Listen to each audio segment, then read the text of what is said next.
Corona की बात करेंगे। कोरोना वायरस ने एक बार फिर से दस्तक दे दी है, जहां कोविड-19 को शुरू हुए अब 5 साल आपको बता दें कि हुए, लेकिन वायरस खत्म नहीं हुआ है। ये हर साल नया रूप लेकर लौटता है, कभी डेल्टा, कभी ओमिक्रॉन। तो अब वेरिएंट JN1, इस वेरिएंट ने कई राज्यों में पैर पसार लिए हैं।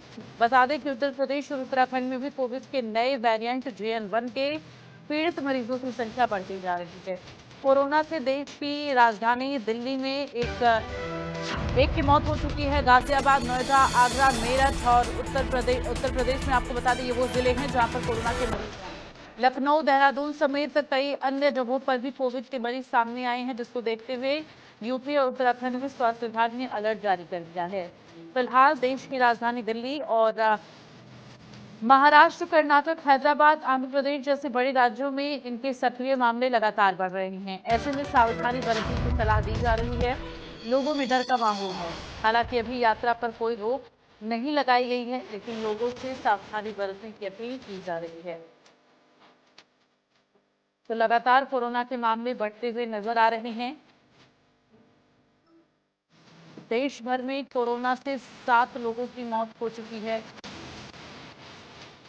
दिल्ली में कोरोना के कुल 294 केस सामने आ चुके हैं।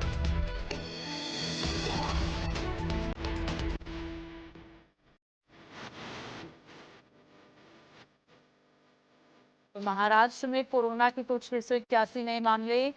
केरल में कोविड मरीजों की संख्या 11 से 47 हो चुकी है। उत्तर प्रदेश में कोरोना के 59 केस सामने अब तक आ चुके हैं। लखनऊ में कोरोना के 2 नए केस सामने आए हैं। तो ये बड़ी जानकारी कोरोना को लेकर।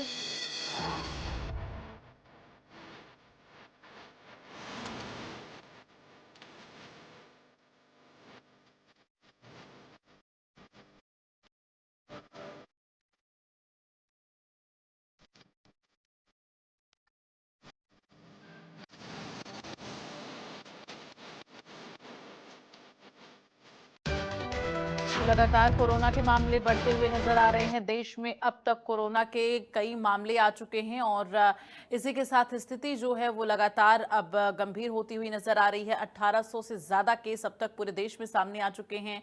मौत का आंकड़ा 15 तक पहुंच चुका है। तो इस तरह से लगातार अगर राजधानी लखनऊ की बात करें तो लखनऊ में भी लगातार केसेस आ रहे हैं। उत्तर प्रदेश के अन्य और जिले हैं, नोएडा, गाजियाबाद समेत तमाम जगहों पर इस वक्त कोविड के मामले सामने आ रहे हैं। वहीं अगर उत्तराखंड की बात की जाए तो उत्तराखंड में भी कोरोना के मामले दर्ज किए जा रहे हैं।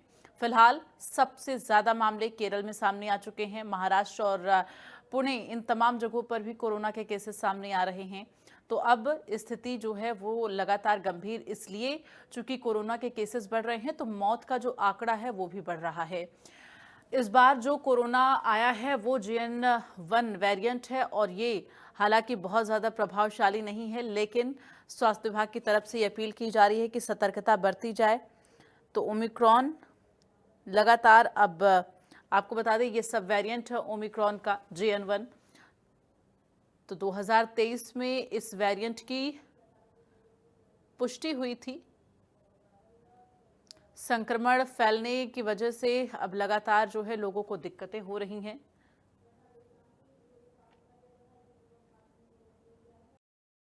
नजर आ रहे हैं और कोरोना के बढ़ते मामलों को देखते हुए स्वास्थ्य महकमा अलर्ट पर है और साथ ही लोगों से अपील की जा रही है कि आप प्रिकॉशंस लें और सावधानियां बरतें। चूंकि JN1 वेरिएंट जो है वो घातक तो नहीं है, लेकिन कब किसके लिए घातक हो जाए ये भी कहा नहीं जा सकता। इसलिए हर किसी को जरूरी है कि सावधानियां बरतें। और स्वास्थ्य महकमा ये भी कह रहा, पैनिक होने की जरूरत नहीं है, चूंकि हमारे पास पूरी तरह से तैयारी जो है वो मुकम्मल कर ली गई। हर स्थिति से निपटने के लिए स्वास्थ्य महकमा पूरी तरह से तैयार है। तो सावधानी से बरतनी है ताकि आप खुद और अपनों को सुरक्षित रख सकें।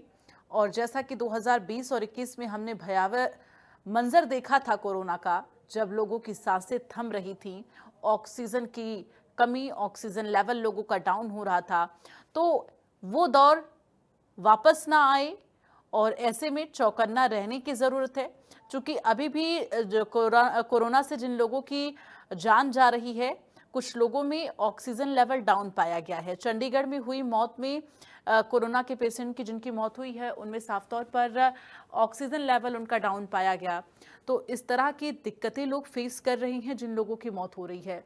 तो ये JN1 वेरिएंट जो है वो कब किस पर हावी हो जाए ये कहा नहीं जा सकता।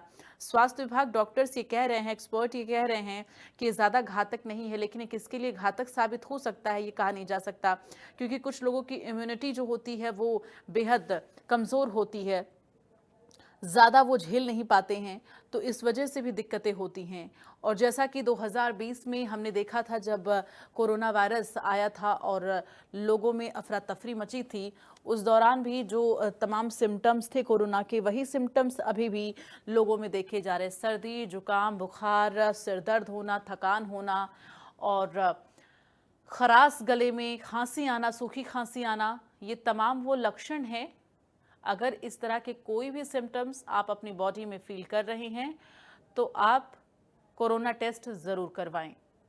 तो इस वक्त कोरोना के जो तमाम केसेस हैं वो दिल्ली, हरियाणा, राजस्थान, पंजाब, चंडीगढ़, तमाम जगहों पर सामने आ रहे हैं। तो लगातार कोरोना के केसेस जिस तरह से बढ़ रहे हैं, जगह जगह से हमारे साथ अलग अलग जिलों से रिपोर्टर इस वक्त लाइव जुड़ रहे हैं। हमारे साथ डॉक्टर्स भी जुड़ेंगे लाइव, उनसे जानेंगे कि किस तरह से प्रिकॉशंस ली, तमाम जो लोग हैं वो किस तरह से अपना बचाव कर सकते हैं। महेंद्र भाई नोएडा से हमारे साथ जुड़ गए हैं और हमारे साथ डॉक्टर आरती जुड़ गई हैं। सबसे पहले रिपोर्टर के पास जाते हुए, अपडेट लेते हुए आनंद हमारे साथ दिल्ली से जुड़े हुए हैं। नोएडा से महेंद्र का रुख करते हुए, महेंद्र सबसे पहले आप अपडेट दे दें जल्दी जल्दी कि इस वक्त नोएडा में कितने केसेस हैं और किस तरह से इस वक्त कोरोना को लेकर तस्वीरें नजर आ रही हैं। बिल्कुल, देखिए, अगर मैं नोएडा की बात करूं तो नोएडा में अभी मेरी बात डिप्टी सीएमओ से बात हुई। उन्होंने बताया कि 24 घंटे में, बीते 24 घंटों में नोएडा और ग्रेटर नोएडा में कोरोना के 14 नए मामले आए। आप सोचिए, लगातार जो कोरोना की संख्या है नोएडा में बढ़ती जा रही है और पूरे उत्तर प्रदेश में सबसे ज्यादा जो कोरोना का केस है वो नोएडा में पाए जा रहे हैं। और कुल अगर संख्या की बात करें तो 57 जो है कोविड मरीजों की संख्या नोएडा में हो चुकी है।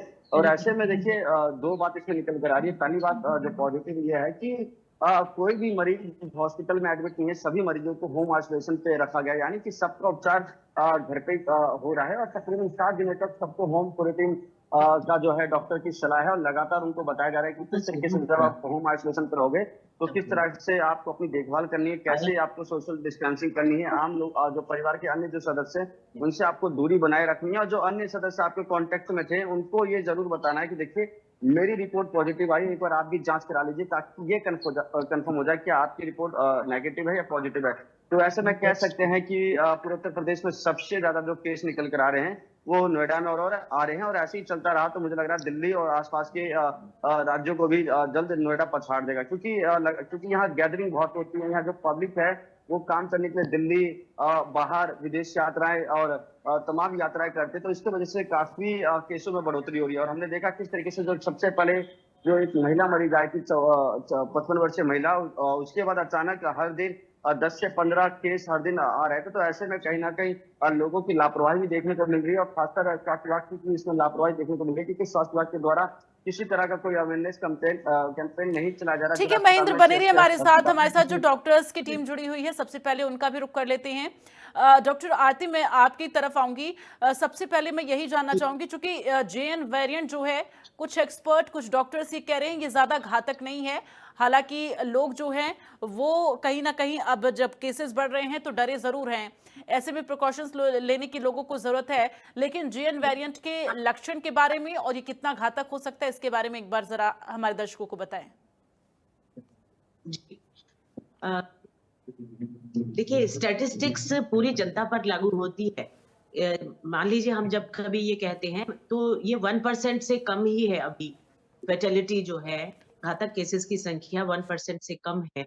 और लेकिन हम उस 1% में आ गए तो हमारे लिए तो वो 100% हो गई ना। तो इसलिए खौफ में ना आए, ये मानते हुए कि घातक है, लेकिन अगर एक के लिए भी घातक है तो हमें बचत के लिए तो पूरा सावधानी रखने पर ध्यान देना है। अगर हम ऐसे सोचेंगे कि 100 में से 99 सेफ रहते हैं तो हम केयरलेस हो जाएंगे, और अगर हम ये सोचेंगे कि हमें ही सबसे घातक वाला होने वाला है तो हम पैनिकी हो जाएंगे। तो मन को बैलेंस रखिए, और घातक होना कम है, इन्फेक्शसनेस ज्यादा है, फैलने की संभावना ज्यादा है, तो इसलिए सावधानियां ज्यादा जरूरी। बिल्कुल रवि हमारे साथ लखनऊ से हमारे संवाददाता जुड़े हैं। रवि, आप अपडेट दीजिए कि इस वक्त प्रदेश की राजधानी लखनऊ में कोरोना को लेकर क्या हालात है, कितने आंकड़े अभी हैं? देखिए, अगर पूरे उत्तर प्रदेश की बात करें तो करीब 50 से ज़्यादा मरीज अब तक सामने आ चुके हैं। उसमें सबसे ज़्यादा नोएडा में बताए जा रहे हैं। हालांकि लखनऊ में 1 से 2 मरीजों के आने की जानकारी मिली है, लेकिन अगर हम पूरे उत्तर प्रदेश की बात करें तो उत्तर प्रदेश में अभी आंकड़ा नोएडा को छोड़ दे तो बहुत ज़्यादा नहीं इसका असर नज़र आ रहा है। हालांकि इसको लेकर पहले से ही उत्तर प्रदेश सरकार की तरफ से अगर बात करें तो पूरे प्रदेश भर में लोगों को अलर्ट सतर्क रहने के लिए कहा गया है और अस्पतालों में भी इसको लेकर पूरी तैयारी कर ली गई है, यानी कि किसी प्रकार की जो दिक्कत का सामना ना लोगों को करना पड़े। और साफ तौर पे सबसे बड़ी बात यह है कि जिस तरीके से इस नए वेरिएंट को लेकर जो उसका असर है वो देखने को मिल रहा है। पूरे भारत की बात करें 2700 से ज़्यादा मरीज अब तक सामने आ चुके हैं। उत्तर प्रदेश में सबसे ज़्यादा नोएडा में मरीज निकल कर आए हैं, लेकिन अगर बाकी जगह की बात करें तो सभी जिलों के जो अस्पतालों को अलर्ट पर रखा गया है। बाकायदा लोगों से अपील की जाने लगी है कि लोग इससे घबराएं नहीं और अगर कहीं से भी कोई लोगों में सिम्टम्स आता है तो उसका समय रहते उसकी जांच कराएं ताकि समय से इलाज हो सके। और अस्पतालों में हालांकि जो बीते सालों में जो कोरोना का असर था वैसा असर अब इस बार ना होने पाए, इसका पूरी तौर पर ध्यान रखा जा रहा है और लोगों से भी सतर्क रहने के लिए कहा जा रहा है। लोगों से कहा जा रहा है कि लोग सोशल डिस्टेंसिंग का पालन करना शुरू कर दें, मास्क लगाना शुरू कर दें और उसके अलावा सतर्क रहे, डरे नहीं, बचाव करें। हालांकि जानकारी यह भी बताते हैं कि बहुत ज़्यादा जो इस बार का जो वेरिएंट है बहुत ज़्यादा असरदार नहीं है, लेकिन फिर भी लोगों को हिदायत है कि लोग सतर्क रहें और अगर कहीं से भी कोई भी लक्षण इसमें आते हैं तो समय रहते उसकी जांच करें ताकि समय से ही इलाज मिल सके और लोग स्वस्थ हो सके। इसका पूरी तौर पर ध्यान रखा जाए, इसको लेकर लोगों से अपील की जा रही है। जी बिल्कुल, हमारे साथ डॉक्टर मयंक मोहन जी भी जुड़े हुए हैं, वरिष्ठ फिजिशियन हैं। सर, मैं सबसे पहले आपसे यही जानना चाहूंगी, क्योंकि हमने देखा था जब 2020 के बाद जब दूसरा फेज आया था कोरोना का, उस दौरान लोगों में ऑक्सीजन लेवल बिल्कुल डाउन होता चला जा रहा था। ऑक्सीजन की कमी से कई सारी ऐसी जानें हैं जो गई थी। इस बार भी कुछ ऐसे मौतें हो रही हैं जो इस बार कोरोना से मौत का आंकड़ा, उनमें कुछ लोगों में ऑक्सीजन लेवल कम पाया गया है। ये कहा जा रहा है कि ये वेरिएंट बहुत घातक नहीं है, लेकिन कब किसके लिए घातक हो जाए ये भी नहीं कहा जा सकता।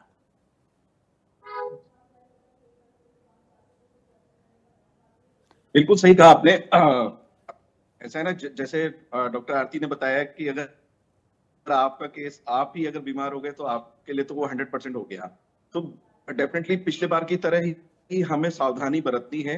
जो केसेस आ रहे हैं, अगर आपको लग रहा है कि मुझे जुकाम है, खांसी है, गले में खराश है, फीवर है और 2-3 दिन अगर हमारा बीमार रहने के बाद अगर वो ठीक नहीं हो रहा है तो डेफिनेटली आप डॉक्टर के पास जाएं। डॉक्टर से जाके अपनी सारी जांच कराएं, चेकअप कराएं। अगर डॉक्टर को लगता है कि आपको कोविड है, जांच कराने के बाद अगर आपको डॉक्टर को पता चलता है कि कोविड है तो आप अपने आप को क्वारंटाइन करें और घर में रहें। अब धीरे धीरे अपनी दवाओं के साथ आप ठीक हो जाएंगे। अगर आप इग्नोर करेंगे चीजों को, लगेगा कि जुकाम है, चलिए कोई बात नहीं, आप इस तरीके से अगर बाहर निकलेंगे, अगर कहीं वो अनडायग्नोज कोरोना हुआ तो वो डेफिनेटली धीरे धीरे स्प्रेड करेगा और बहुत सारे लोगों में फैल जाएगा। और उसके बाद क्या होगा कि आप भी, क्योंकि 6-7 दिन आपके हो जाएंगे और उसके बाद आप ट्रीटमेंट पे जाएंगे तो डेफिनेटली आपके लंग्स में इन्फेक्शन, जो पोस्ट कोविड निमोनिया होता है, उसके साइंस सिम्टम दिखने लगते हैं। इसकी वजह से होगा क्या कि फिर आपको ऑक्सीजन की कमी होने लगेगी और इस तरीके के बहुत सारे पेशेंट दिखने लगेंगे। तो सावधानी ही बहुत जरूरी है। सावधानी और प्रिकॉशंस अगर हम रखेंगे और अब लोग अपने द्वारा किसी दूसरे को जुकाम, बुखार और खांसी अगर हम फैला रहे हैं तो ये भी गलत है। तो हमें इन सब चीजों का ध्यान रखना होगा। बिल्कुल, सावधानी बेहद ज़रूरी है ऐसे समय में, ताकि ये, क्योंकि लगातार एक से दूसरे में फैलने वाली बीमारी है, तो ऐसे में ये ध्यान रखना होगा कि अगर हमें कोई भी सिम्टम्स आए तो उसे फौरन जांच करवा के और खुद को आइसोलेट कर ले। महेंद्र, नोएडा में इस वक्त स्वास्थ्य महकमा की क्या तैयारी है? अगर हालात इस तरह के आते हैं कि ये ज़्यादा तेज़ी से फैलता है तो स्वास्थ्य महकमा कितना तैयार है?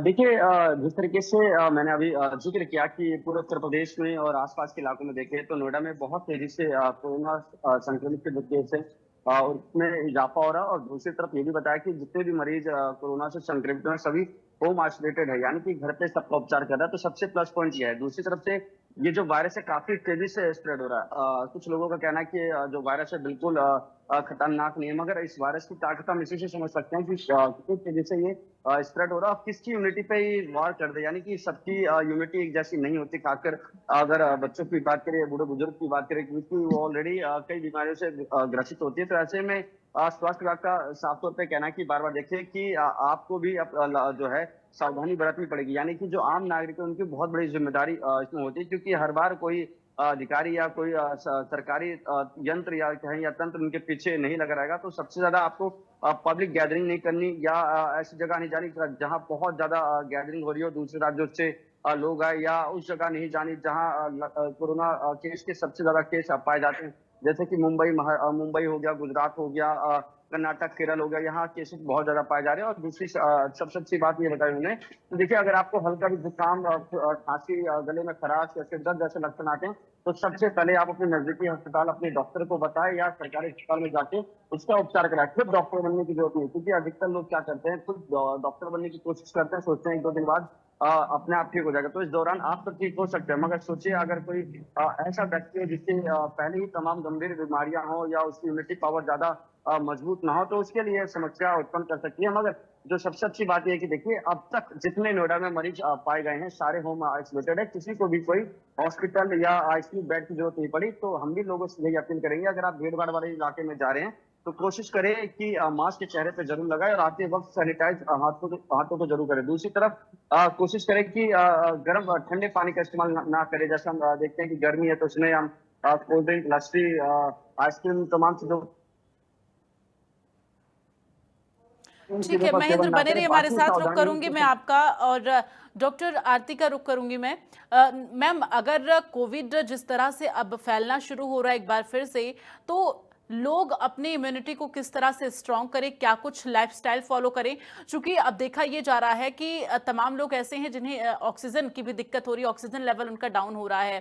तो जरूरी ये है, जेएन वेरिएंट उन लोगों के लिए बहुत ज्यादा घातक साबित नहीं हो सकता जिनकी इम्यूनिटी स्ट्रांग होगी। जी बिल्कुल। तो अपनी इम्यूनिटी को ठीक रखने के लिए लाइफस्टाइल में आप चीजों को नोट कीजिए। सबसे पहला है कि आपकी नींद जरूर पूरी कीजिए। 8 घंटे, कुछ लोगों की नींद की जरूरत 9 घंटे भी होती है। नींद कमी होने से हमारा इम्यून सिस्टम वीक होता है। और आप इस तरह सोचिए कि हम कुछ भी करें, लेकिन अगर हमारा सिपाही सोया नहीं है तो लड़ेगा कैसे? तो उसी तरह एक-एक सेल को नींद में बॉडी के एक-एक सेल को नींद में रिपेयर होती है, रिजुवेनेशन होती है। तो आप कुछ भी आपको काम है, कुछ भी ज़रूरी है, लेकिन आपकी हेल्थ से और ज़िंदा रहने से ज़्यादा ज़रूरी कुछ नहीं है। तो आपको सोना ज़रूर है। कुछ लोग मनोरंजन के लिए, कुछ लोग काम, कुछ पढ़ने के लिए नींद को सैक्रिफाइस करते हैं, दवाइयाँ खा कर के जगते हैं, तो नींद ज़रूर पूरी करें।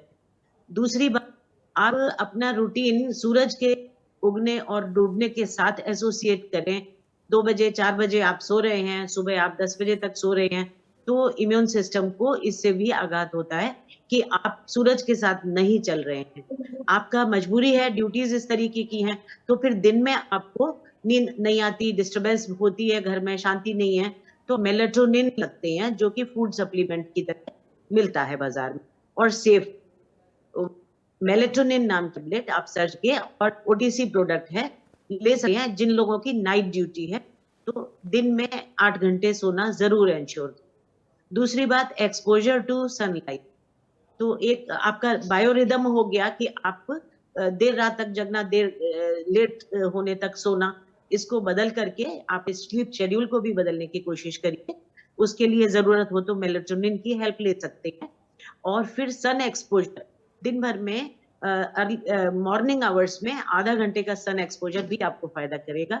योग और प्राणायाम भी आपको, डीप ब्रीदिंग से आपका पैरासिम्पैथेटिक सिस्टम मजबूत होता है, रेस्ट वाला सिस्टम मजबूत होता है, और जो आपका स्ट्रेस वाला सिस्टम है वो डाउन प्ले होता है। तो प्राणायाम, ध्यान, इससे भी अच्छा। और आपका जब कभी भी आपको ये स्ट्रेस आए कि अरे ऐसा ना हो जाए, ऐसा ना हो जाए, और कहीं कोविड से मुझे जान खतरा ना हो जाए, तो डीप ब्रीदिंग कीजिए और ईश्वर में विश्वास कीजिए कि ठीक ही रहेंगे, कुछ भी होगा आप ठीक रहेंगे। ये एक विश्वास भी आप बिल्कुल, इम्यून विल पावर सिस्टम को स्ट्रांग बेटर होना कर बहुत जरूरी होता है। डॉक्टर हाँ, मैं जब आपके आप पास खौफ आना में रहते चाहूंगी, हैं, क्योंकि जिस हाँ, तरह खौफ से में रहते हैं, डर जाते हैं, तो भी दिक्कत होती है। हाइड्रेशन का बहुत ध्यान रखिए, पानी की कमी ना हो, इसका बहुत ध्यान बिल्कुल, रखिए। चूंकि गर्मी है तो बॉडी डिहाइड्रेट ना हो, ये भी ध्यान रखना बेहद जरूरी है। मयंक जी, जिस तरह से लगातार कोरोना के केसेस बढ़ रहे हैं, लोग पैनिक ना लें और किस तरह से खुद को पॉजिटिव रखें। और चूंकि अभी सीजनल काफी ज्यादा बीमारियां चल रही हैं, लोगों को जुकाम बुखार हो रहा है, वायरल हो रहा है, तो ऐसे में वो कैसे ये समझ पाए कि उन्हें सीजनल दिक्कत है या फिर वो कोरोना की चपेट में है? जी हाँ, मैं इसके बारे में आपको मयंक बताती हूँ मयंक कि जी से मेरा मल्टी मयंक जी से मैंने ये सवाल किया मैम।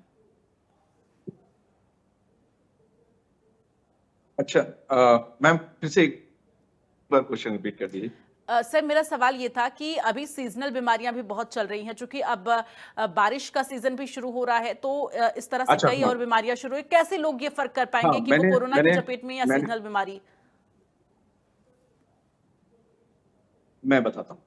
एक्चुअली होता क्या है कि जब हमारा वातावरण में परिवर्तन होता है, जैसे हम जनवरी, फरवरी, मार्च, अप्रैल में ठंड में इसके अगेंस्ट हम अपने आप को तैयार करती है।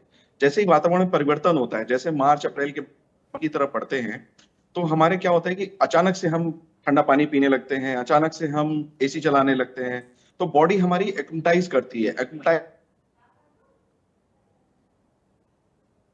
क्रिया वायरस के टाइम पे अपने आप को वो भी एक्लिमेटाइज कर रहे होते हैं, वो भी अपने आप को स्प्रेड करने के लिए काम कर रहे होते हैं। मयंक जी, तकनीकी दिक्कतों की वजह से आपकी आवाज ब्रेक हो रही है और हमारे पास समय की कमी है। तमाम बातचीत के लिए, जानकारी के लिए आरती जी, मयंक जी, महेंद्र और रवि, आप सभी लोगों का बहुत बहुत धन्यवाद। चलिए नई खबरों के साथ इस बुलेटिन में फिलहाल के लिए बस इतना ही। नमस्कार।